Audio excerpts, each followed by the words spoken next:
ఓం శ్రీ మహాగణాధిపతయే నమః. శ్రీమాత్రే నమః.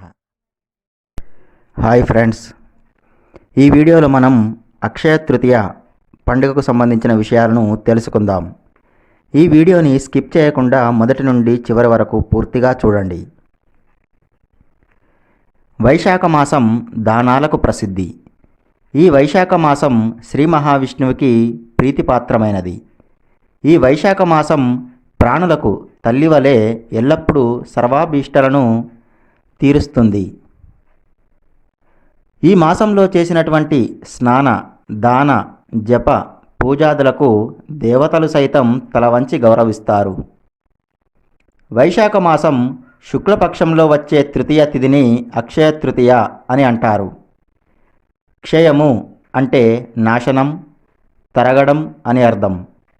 అక్షయం అంటే నాశనం లేనిది, తరగకపోవడం, వృద్ధి చెందడం అని అర్థం.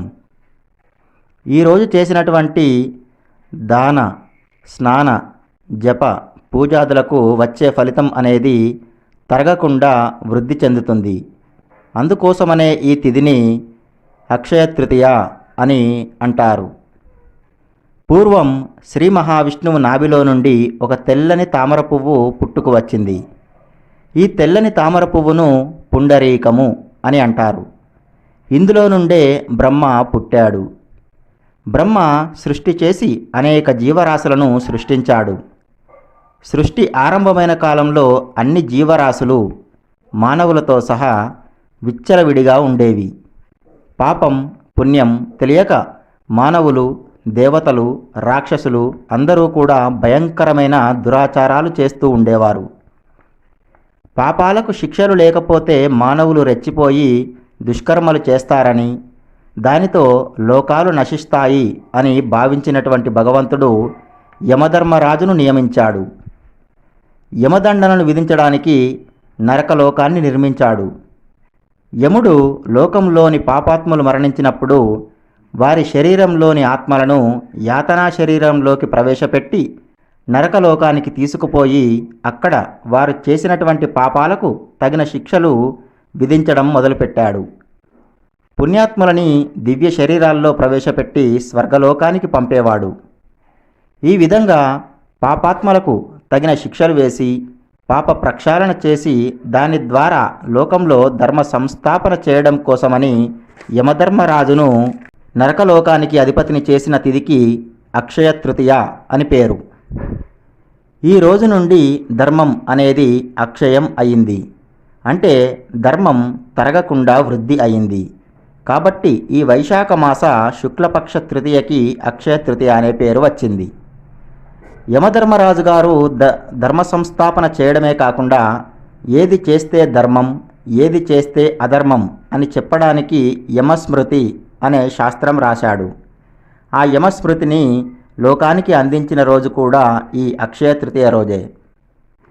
జగన్మాత అయినటువంటి లలితా పరాభట్టారికా దేవిని ఈ రోజున దేవతలందరూ పూజించారు. అమ్మవారిని అష్టోత్తర నామాలతో, పువ్వులతో పూజించారు. అరగదీసినటువంటి గంధంని పూసి అమ్మవారికి ప్రదక్షిణలు చేశారు. తెల్లని బియ్యాన్ని దానం చేశారు.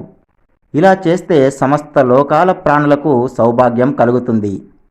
స్త్రీలకి భర్తృ సౌభాగ్యం కలుగుతుంది. భర్తలకి భార్య వల్ల సంతోషం కలుగుతుంది. అందువల్ల సౌభాగ్య తృతీయ, లలిత తృతీయ అని కూడా ఈ తిథికి పేరు. అందువల్ల ఈ తిథి చాలా పవిత్రమైనది. కృతయుగ ఆరంభం కూడా ఈ వైశాఖ మాస శుక్లపక్ష తృతీయ రోజునే జరిగింది. మరి ఇలాంటి ఈ అక్షయ తృతీయ రోజున మనం తప్పక చేయాల్సినటువంటి విధి విధానాలు ఇప్పుడు తెలుసుకుందాం. అక్షయ తృతీయ రోజున సూర్యోదయం కన్నా ముందే నిద్రలేచి కాలకృత్యాలు తీర్చుకుని ఇంటిని శుభ్రపరచుకుని తలస్నానం చేయాలి. సూర్యునికి ఎదురుగుండా నిలబడి పక్కన ఏదైనా పాత్రలో నీటిని సిద్ధం చేసుకొని పితృదేవతలకి ఆ నీటితో తర్పణం ఇవ్వాలి. అంటే దోసిలితో నీటిని తీసుకుని ఎదురుగా చేతులు చాచి పితృదేవతలని స్మరించుకుని ఆ నీటిని క్రిందకు విడిచిపెట్టాలి. ఇలా 3 సార్లు చేయాలి. అలాగే శరీరం విడిచిపెట్టిన తల్లిదండ్రులు కానీ, తాత, అమ్మమ్మ, నాయనమ్మ లేదా మనకి చాలా ఇష్టమైనటువంటి స్నేహితులైనా కానీ వారిని తలుచుకొని దోసిలితో నీళ్లు తీసుకొని తర్పణాలు ఇవ్వాలి. ఈరోజు పితృదేవతలకి తర్పణాలు ఇస్తే పితృదేవతల మరియు దేవతల అనుగ్రహం మనకి కలుగుతుంది. ఆ తర్వాత పూజా గదిలోకి వెళ్ళి సింధూరం లేదా విభూతిని నుదుటిన ధరించాలి.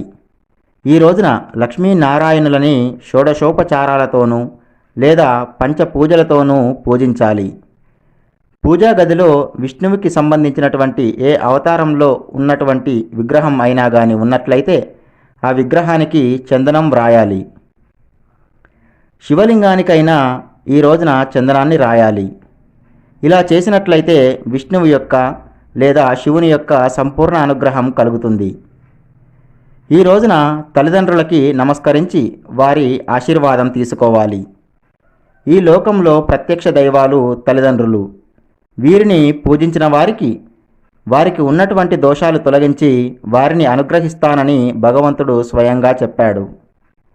ఈ రోజున చేసిన జపం, హోమం, దానం, పితృతర్పణాలు ఇవ్వడం వల్ల అక్షయమైనటువంటి ఫలితం వస్తుంది.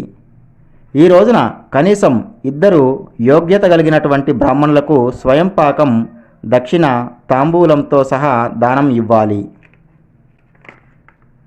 ఇక ఇప్పుడు ఒక ముఖ్యమైనటువంటి విషయాన్ని చెప్పుకుందాం. అక్షయ తృతీయ రోజున బంగారం కొనాలా వద్దా అనే సందేహం చాలామందికి కలుగుతుంది. అయితే అక్షయ తృతీయ రోజున బంగారం కొనమని ఏ వేదాల్లోనూ, పురాణాల్లోనూ, శాస్త్రాల్లో కూడా చెప్పబడలేదు. కొనడం కొనకపోవడం అది మన ఇష్టం. కాకపోతే బంగారంని ఈ రోజున దానం చేయమని మాత్రం శాస్త్రాలు చెబుతున్నాయి. ఎవరో బంగారం వ్యాపారులు ప్రకటనలో చెప్పినట్లు ఈ రోజున బంగారం కొనకండి. ఒకవేళ బంగారం కొన్నట్లయితే మాత్రం దాన్ని దానం చేయడానికి మాత్రమే కొనండి. ఒకవేళ బంగారం కొన్నా కూడా కష్టపడి సంపాదించిన ధనంతో మాత్రమే కొనండి. అంతేగాని అక్రమంగా సంపాదించిన ధనంతో బంగారం కొన్నట్లయితే ఆ బంగారంలో కలిపురుషుడు ఉంటాడు. ఈ అక్షయ తృతీయ రోజు చేసే దానములు అక్షయ ఫలితాన్ని ఇస్తాయి. ఈ అక్షయ తృతీయ అనేది కొనడానికి కాదు, దానం చేయడానికి మాత్రమే అన్న విషయాన్ని ఇప్పటి నుండైనా అర్థం చేసుకోండి. ఒకవేళ బంగారాన్ని కొన్నా కూడా దాన్ని తప్పకుండా దానం ఇవ్వాలి. ఒంటిపైన ఆభరణంగా పెట్టుకోవడం లేదా ఇంట్లో దాచుకోవడం వల్ల ఎలాంటి ఫలితం కూడా ఉండదు. ఒకవేళ బంగారం దానం ఇవ్వాలి అని అనుకున్నట్లయితే యోగ్యత కలిగినటువంటి వేదవేత్తకి మాత్రమే దానం చేయాలి. మనకి అలాంటి వారు అందుబాటులో లేనప్పుడు ఒకవేళ ఎవరైనా ఆడపెళ్లి వారు ఉన్నట్లయితే ఆ ఆడపెళ్లి వారి అమ్మ నాన్నలకి ఈ బంగారాన్ని దానం ఇవ్వాలి. ఈ రోజున తప్పకుండా ఈ కింది వాటిలో ఏవైనా కానీ మీ శక్తి మేరకు దానం ఇవ్వాలి. 1.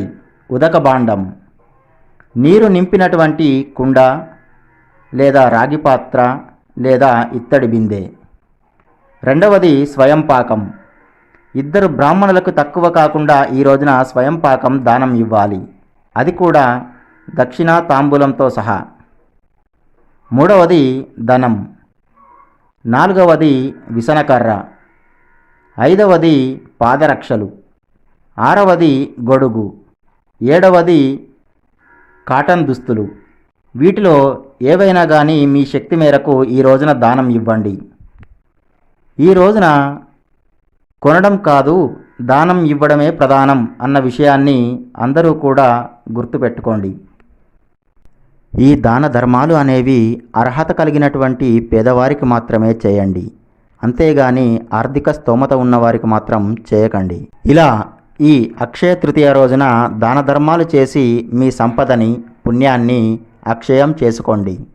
ఈ వీడియో మీకు నచ్చినట్లయితే ఈ వీడియోని లైక్ చేయండి, కామెంట్ చేయండి, మీ మిత్రులకి, బంధువులకి షేర్ చేయండి. అలాగే మా ఛానల్ని సబ్స్క్రైబ్ చేసుకుని పక్కనే ఉన్నటువంటి బెల్ సింబల్ని నొక్కి ఆల్ అనే ఆప్షన్ని ఎంచుకోండి. ఈ వీడియోని చూసినందుకు మీకు ధన్యవాదాలు.